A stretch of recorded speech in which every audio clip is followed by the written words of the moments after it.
My brother and I each received a large fortune. It's massive now.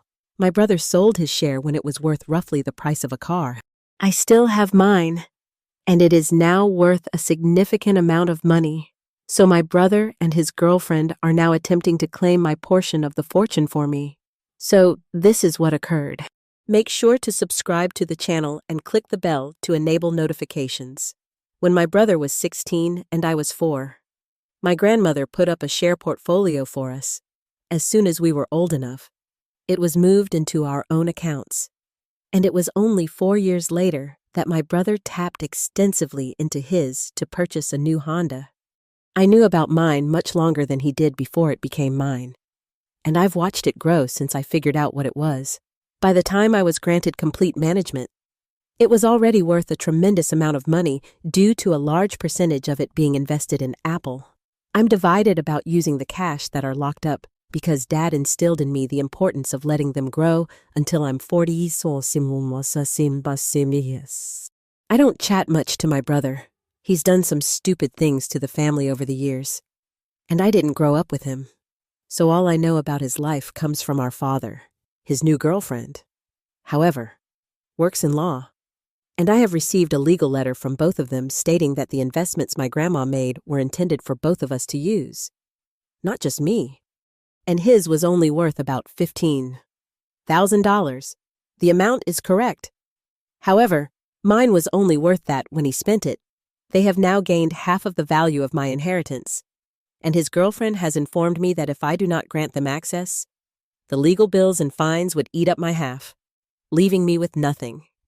The dividends alone fund a large portion of my life, and they've saved me several times. If half of that disappeared, it would put me back years.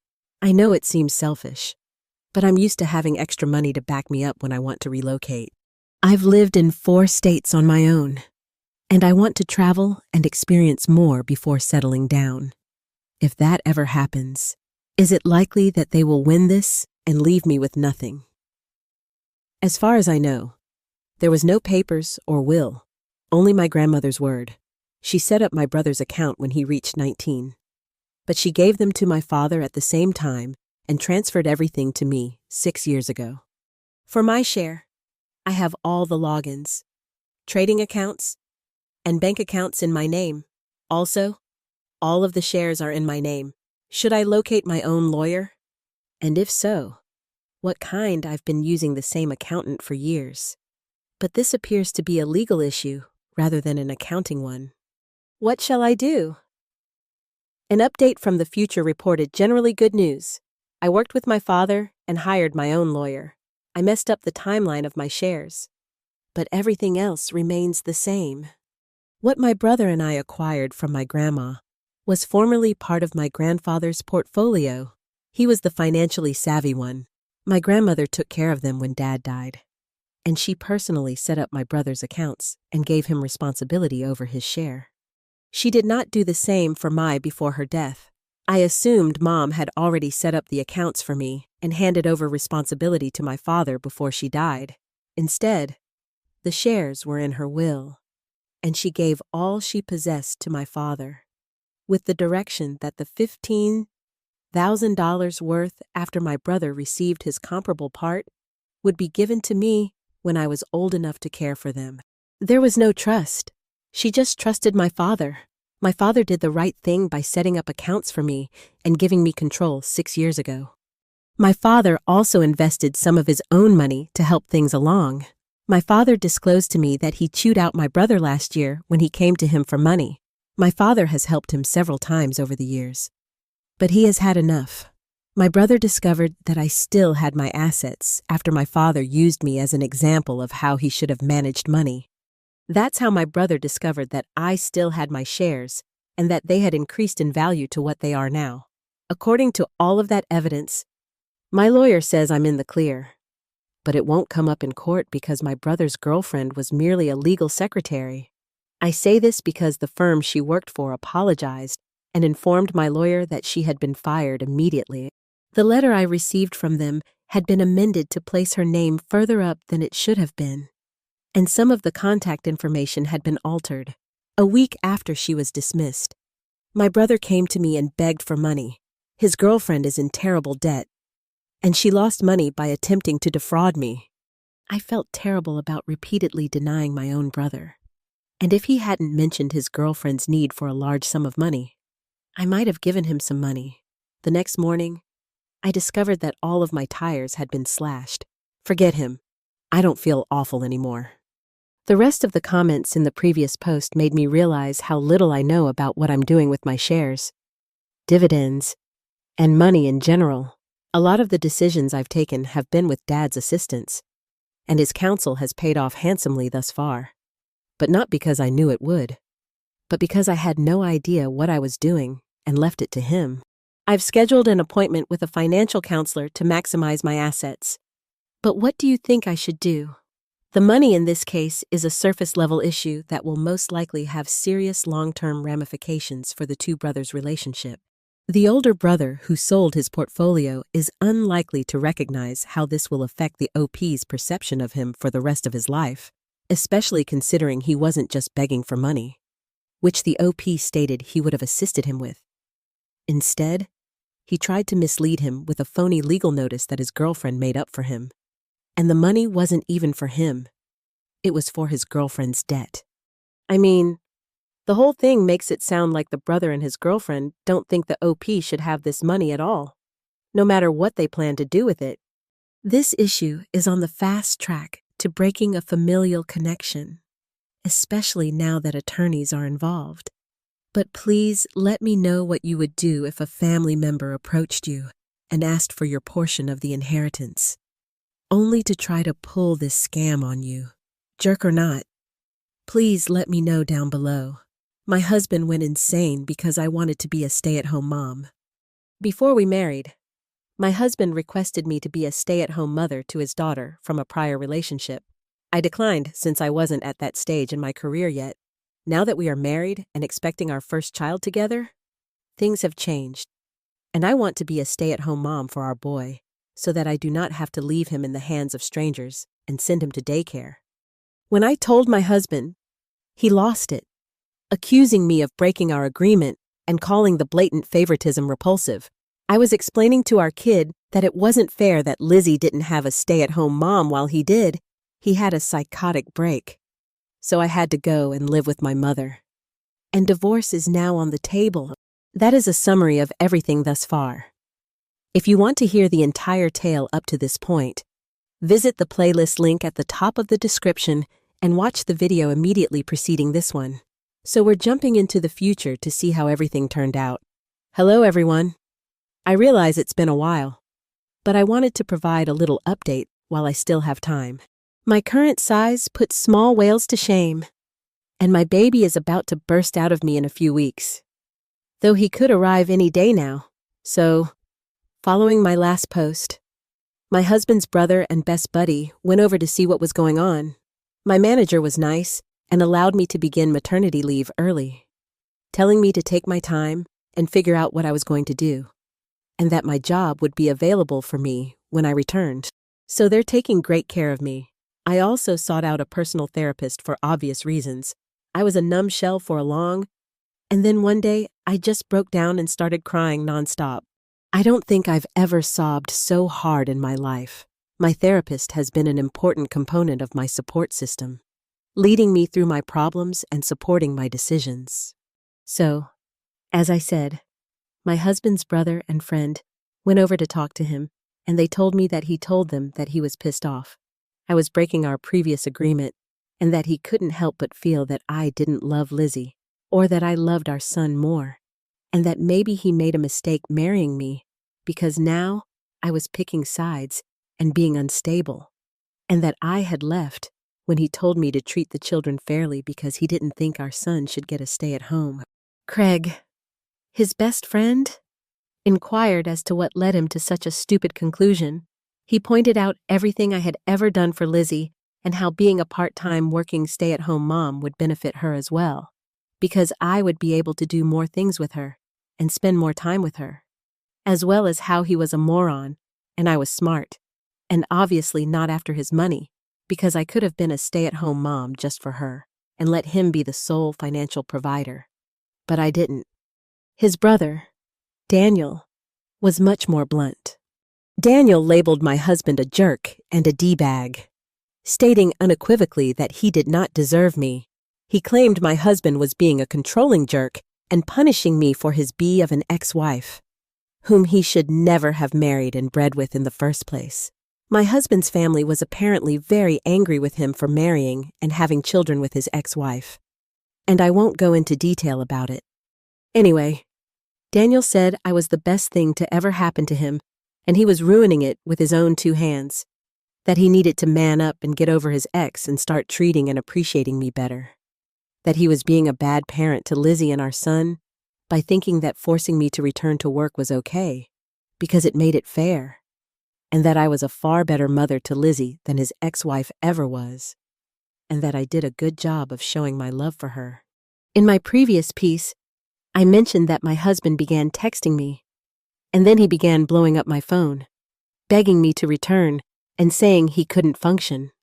Among other things, he also broke my rule by saying Lizzie wasn't doing well without me, which infuriated me and broke my heart since I adore that little kid. But it felt so manipulative.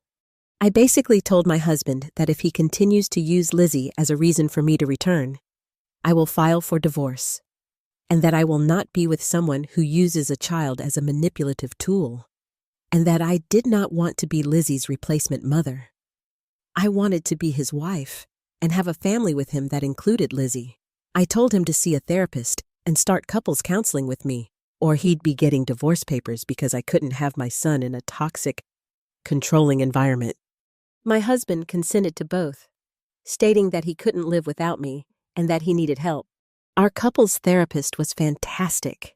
She addressed all of the issues I mentioned and attempted to persuade my husband that, while it was understandable that he would be filled with fear and pain from his previous marriage, it was cruel to blame his problems on me because I had never wronged him and was not his ex-wife. So why was he making me pay for what she had done to him? It boiled down to my husband's fear that I would become like his ex, favoring our son while hurting his daughter. Loving her, or no longer loving her, the therapist brought up the subject of his kids versus mine/our kids, and she advised my husband to remember that it is natural to feel more connected and bonded to a biological child than a stepchild. She told my husband that, while Lizzie and our son were his children, this was not the case for me, and that it was not only natural and expected, but also acceptable. She questioned if I hadn't been loving and kind to Lizzie, if I hadn't looked after her, if I hadn't gone out of my way to sacrifice for her as any other parent would. My husband answered all of the questions reluctantly but positively, so she concluded that there was nothing wrong with my feelings or changing my opinion as long as I continued to treat Lizzie with love, respect, and kindness. She also stated that, while he may be offended because Lizzie is also his biological child, it was not fair of him to expect me to feel the same love and connection to her as he did, because I had not carried her, given birth to her, nursed her, or brought her into my life until she was already a small child. She said there are many kinds of love, and me having this special bond with the baby and wanting to stay home and nest was not only natural, it didn't mean I had lost any maternal love for Lizzie, that it wasn't less, or wrong, or unfair, just different. And then one of the biggest mistakes biological parents make with the step-parent is guilting or bullying them about their feelings toward the stepchildren versus biological children, and insisting that it has to be exactly the. She stated that, while this is a natural and protective instinct, the biological parent is the one causing the friction and tension, making both the step-parent and child feel inferior, and that if care is not taken, the stepchild may end up being the favored one because the biological parent attempts to compensate for any favoritism they believe exists. This was becoming to be my feeling. She concluded by saying that parents have favorites, even among biological children, but the key was not to act on it or make it obvious, which is what I was doing, and it sounded like I had done an excellent job so far. and that we were ahead of the game because Lizzie was excited about the pregnancy and had a very positive and close relationship with me. My spouse argued that my remaining at home with our kid, but not her, was evident favoritism. The therapist responded to several of the arguments raised in the last post. Number 1. I was not in a position in my career at the time to work remotely. I would have had to leave my job at the time to do so. Number 2. At this point in our relationship, I was not ready to be a stay-at-home parent. I wasn't married yet and didn't feel comfortable giving up my financial stability till I was married. Number 3. Lizzie was already ready for preschool. She wasn't an infant, and most people wouldn't want to leave a fulfilling career to care for a child who didn't require full-time care and to whom they had no biological link.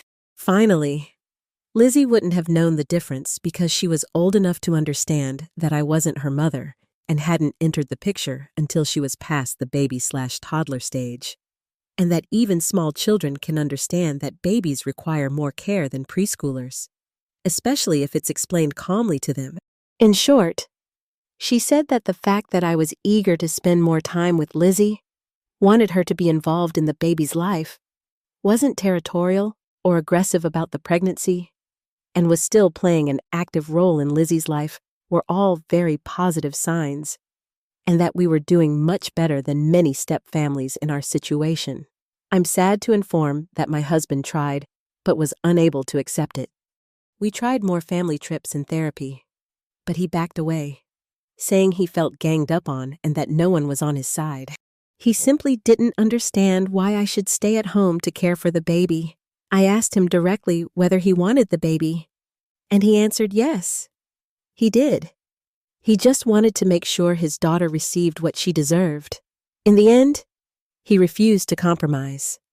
And I thought it was plainly unfair and cruel to our son to insist on putting him in daycare or hiring a nanny in the name of fairness, despite both his therapist and ours stating that fairness does not always imply equality. It's as if he didn't realize how much his kid would benefit from me being a stay-at-home mom. I guess my hubby expected me to give in. All it did was cause me to lose love and affection for him, especially when he finished therapy. I informed him that if he did or tried to insist on his way, I would file for legal separation. I believe he felt I was bluffing because when nothing changed, I went straight to the attorney's office. He was completely surprised when I served him. I have set up a semi-formal custody agreement. I will continue to work from home while remaining with my folks. My spouse is not permitted to be in the birthing room when I go into labor. He had to remain in the waiting room. He can see and hold our son, but he must do it while I am present, along with another person. I insisted on this because I am now really terrified of my spouse and do not trust him at all. My hubby is overcome with astonishment and grief. His family is furious with him and absolutely supports me, though they are obviously affected by the whole situation. I've told all of his relatives that they're welcome to attend the birth and hold the kid. In fact, I want them there to oversee my spouse with the infant so he doesn't do anything bad. My hubby is constantly texting and calling me. He says he can't believe I am doing this. Why can't I hear and understand him? Please return and be a family again, etc. I've told him he needs to go back to treatment, that I need to be able to trust him with our kid. That trust will only come when I see a difference in his attitude toward our son and my stepdaughter, and that I need to feel like a wife to him rather than just Lizzie's mother. I adore Lizzie. I really do. I mourn every day about losing her. But I didn't marry my husband to be her mother. Although knowing that was part of the package, I did it because I loved my husband and wanted to spend my life with him. Lizzie calls me frequently, and I talk to her. I've seen her a couple times after the fiasco. Her father is not permitted to talk about her with me because I believe he is manipulative, but I also do not want to cut Lizzie off completely. I adore that girl. I really do. I've shed so many tears watching her go through this. I tell Lizzie how much I love her, that none of this is her fault, and that I'm doing my best to make things work. I tell her that I still want her in both my and her brother's lives, and that she is the best bonus daughter and sister in the world. According to my husband's relatives, Lizzie is not pleased with our separation and has even screamed at her father for making both of her mommies leave. I was scared Lizzie would hate me for this, yet the exact reverse has happened. Her grades are failing, she's depressed, crying all the time, and has grown extremely disrespectful to her father. I pushed my husband to get that girl counseling, and he did, which is helping her. The guilt I experience is enormous and crushing. I feel as if I've single-handedly destroyed my family, but I know I'm making the right option by sticking to my guns and demanding that I be treated with love and respect, and that my husband do the same for both of the children. I cannot fix him, and if he refuses to seek help for his problems, I have no future with him. I'm not ready for divorce just yet, so I'm separating legally. My husband says that he wants this to work. I indicated I needed to see some improvements in his life. Starting with him returning to therapy, I want to save my marriage. But I have done everything I can, and if my husband refuses to do his part, there is nothing I can do but walk on. I've warned my husband that if he does not seek therapy by the time our son is a month old, I will file for divorce, and that if he takes advantage of this, harms me, or even considers dating other people again, I will file for divorce. Overall, it's a sad update, but it serves as a form of catharsis for me. So I thought I'd share. So, in conclusion, my husband and I sought counseling, but he refused to listen. He backed out, claiming it was his way or the highway. I've submitted a separation petition. His family is on my side. Lizzie is crushed. I miss her every day. My life seems to be crumbling apart, and I'm upset, but I'm trying to be strong. If my husband does not enter therapy within the next several months, or if he continues with this treatment or tries to date other people, I will file for divorce. Am I a jerk? Some people seem to doubt that the OP cares as much for Lizzie as she claims. But I don't believe that is the case. I believe she simply has a different bond with her than her son. It's unfortunate that the husband is weaponizing his daughter to use against her, because it doesn't assist anyone in this scenario. And fortunately, the OP set a very clear line in which she knew this was going to happen and requested him not to do it ahead of time. But he still violated it. This story speaks volumes about the power and peril of money in families. It's not just about dollar amounts or market values.